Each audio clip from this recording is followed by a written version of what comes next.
उत्पत्ति अध्याय 3। उत्पत्ति अध्याय 3। मनुष्य के पापी हो जाने का वर्णन। यहोवा परमेश्वर ने जितने बनेल पशु बनाए थे उन सब में सर्प धूर्त था, और उसने स्त्री से कहा, क्या सच है कि परमेश्वर ने कहा कि तुम इस वाटिका के किसी वृक्ष का फल न खाना? स्त्री ने सर्प से कहा, इस वाटिका के वृक्षों के फल हम खा सकते हैं, पर जो वृक्ष वाटिका के बीच में है उसके फल के विषय में परमेश्वर ने कहा है कि न तो तुम उसको खाना और न उसको छूना, नहीं तो मर जाओगे। तब सर्प ने स्त्री से कहा, तुम निश्चय न मरोगे, वरन परमेश्वर आप जानता है कि जिस दिन तुम उसका फल खाओगे उसी दिन तुम्हारी आंखें खुल जाएगी और तुम भले बुरे का ज्ञान पाकर परमेश्वर के तुल्य हो जाओगे।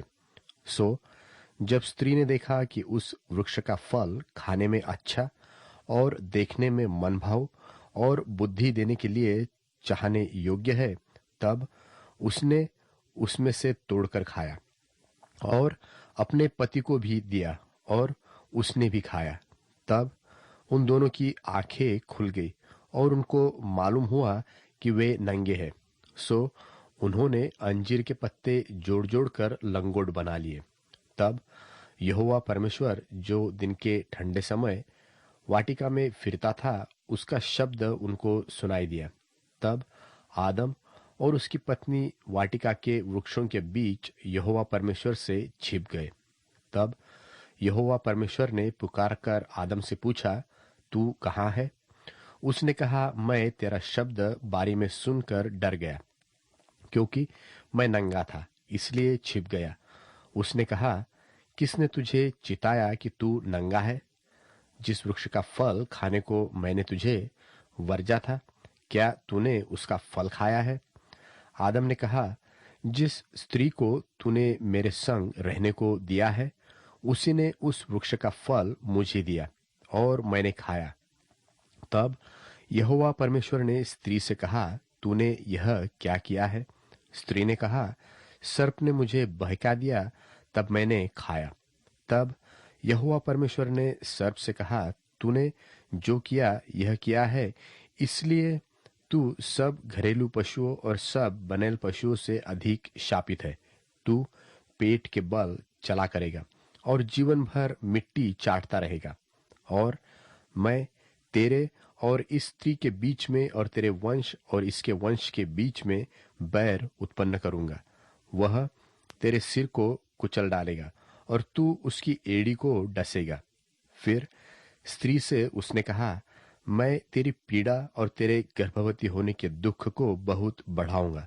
तू पीड़ित होकर बालक उत्पन्न करेगी और तेरी लालसा तेरे पति की ओर होगी और वह तुझ पर प्रभुता करेगा। और आदम से उसने कहा, तूने जो अपनी पत्नी की बात सुनी और जिस वृक्ष के फल के विषय में मैंने तुझे आज्ञा दी थी कि तू उसे न खाना, उसको तूने खाया है, इसलिए भूमि तेरे कारण शापित है। तू उसकी उपज जीवन भर दुख के साथ खाया करेगा और वह तेरे लिए कांटे और ऊंट कटारे उगाएगी और तू खेत की उपज खाएगा और अपने माथे के पसीने की रोटी खाया करेगा और अंत में मिट्टी में मिल जाएगा, क्योंकि तू उसी में से निकाला गया है। तू मिट्टी तो है और मिट्टी ही में फिर मिल जाएगा। और आदम ने अपनी पत्नी का नाम हव्वा रखा, क्योंकि जितने मनुष्य जीवित है उन सबकी आदि माता वही हुई। और यहोवा परमेश्वर ने आदम और उसकी पत्नी के लिए चमड़े के अंगरखे बनवाकर उनको पहना दिए। फिर यहोवा परमेश्वर ने कहा, मनुष्य भले बुरे का ज्ञान पाकर हम में से एक के समान हो गया है, इसलिए अब ऐसा न हो कि वह हाथ बढ़ाकर जीवन के वृक्ष का फल भी तोड़ के खा ले और सदा जीवित रहे। तब यहोवा परमेश्वर ने उसको आदम की वाटिका में से निकाल दिया कि वह उस भूमि पर खेती करे जिसमें से वह बनाया गया था।